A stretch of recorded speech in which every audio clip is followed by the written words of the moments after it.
Top quality और consistent performance के लिए सिर्फ सिल्वर पंप्स। टॉप क्वालिटी और कंसिस्टेंट परफॉर्मेंस के लिए सिर्फ सिल्वर पंप्स, नाम याद रखना।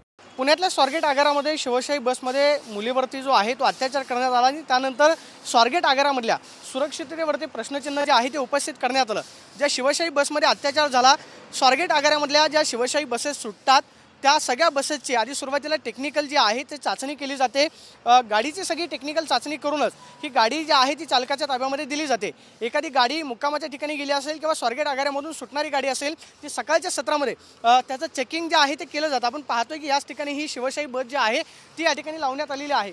दुसऱ्या बाजूला आपण पाहतोय की सगळ्या शिवशाही बसेस ज्या आहेत त्या या ठिकाणी टेक्निकल मेंटेनन्स डिपार्टमेंटमध्ये येतात आणि त्यानंतर आपण पाहतोय की या ठिकाणी कर्मचाऱ्यांकडून प्रत्येक गाडीची टेक्निकल चाचणी जी आहे ती केली जाते। ते म्हणजे टायरमधली हवा असेल, त्याचबरोबर इंजिनमध्ये झालेला बिघाड असेल, ब्रेक फेलच्या घटना ज्या आहेत त्या आपण इतर ठिकाणी पाहतो, त्याची खबरदारी घेण्यासाठी आपण पाहतोय की सगळी सुरक्षितता जी आहे त्या अशा पद्धतीने घेतली जाते। आणि मेंटेनन्स डिपार्टमेंटमध्ये आपण पाहतोय की अशा पद्धतीने इथल्या कर्मचाऱ्यांकडून येणाऱ्या गाडीची चाचणी जी आहे ती केली जाते। दुसऱ्या बाजूला आपण पाहतोय की या ठिकाणी कर्मचारी जे आहेत ते सांगतात की शिवशाही बसमध्ये एअर प्रेशर जो आहे तो असतो आणि एअर प्रेशरमधून दरवाजे जे आहे ते उघडले जातात। मात्र कालची जी घटना घडली त्या खरं तर गाडीमध्ये एअर प्रेशर जो आहे तो उतरलेला होता आणि त्यानंतर ऑटोमॅटिक दरवाजा जो आहे तो उघडण्यात आला आणि त्यानंतर ही सगळी घटना जी आहे ती घडली। आपण पाहतो की अशा पद्धतीने गाड्यांचं मस्टर जे आहे ते या ठिकाणी चेकिंग केलं जातं, गाडी नंबर या ठिकाणी टिपून घेतला जातो, गाडीचं नक्की काम काय आहे, गाडीचा मेंटेनन्स कोणता आहे याची सगळी खातरजमा जी आहे ती केली जाते आणि नंतर गाडीचं काम केलं जातं।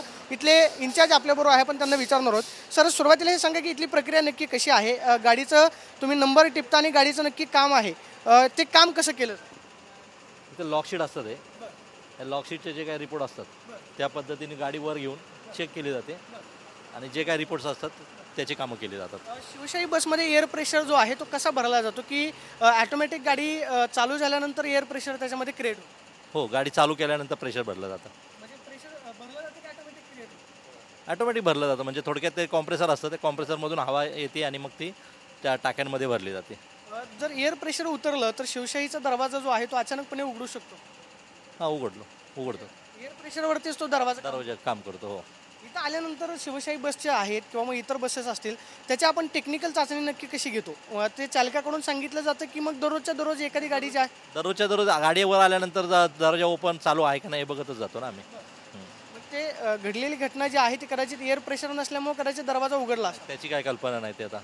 ते आता जे की इथले कर्मचारी सांगतात की प्रत्येक गाडी जी आहे ती ज्यावेळेस स्वारगेट आगारामध्ये येते त्यावेळेस त्याची टेक्निकल चाचणी जी आहे ती केली जाते। आपण पाहतोय की अशा पद्धतीनं हा जो मेंटेनन्स विभाग आहे त्या मेंटेनन्स विभागामध्ये प्रत्येक गाडी जी आहे जी स्वारगेट आगारामधून सुटते किंवा मुक्कामाच्या ठिकाणाहून स्वारगेट आगारामध्ये येते त्याची आपण पाहतोय की चाचणी जी आहे ती केली जाते। मात्र जी माहिती समोर येते ते म्हणजे ज्या शिवशाही बसमध्ये अपघात घडला त्या शिवशाही बसचा एअर प्रेशर जो आहे तो उतरलेला होता आणि एअर प्रेशर उतरल्यामुळेच गाडीचा दरवाजा जो आहे तो उघडला गेला आणि त्यानंतर आरोपीनं थेट खरं तर गाडीमध्ये तरुणीला नेत त्या तरुणीवरती 2 वेळेस अत्याचार केल्याची घटना जी आहे ती समोर आलेली आपल्याला पाहायला मिळते।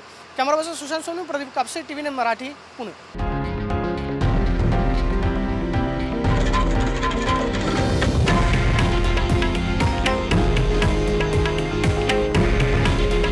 हे आहे देशातील नंबर 1 न्यूज नेटवर्क आणि आपण पाहत आहात TV9 मराठी।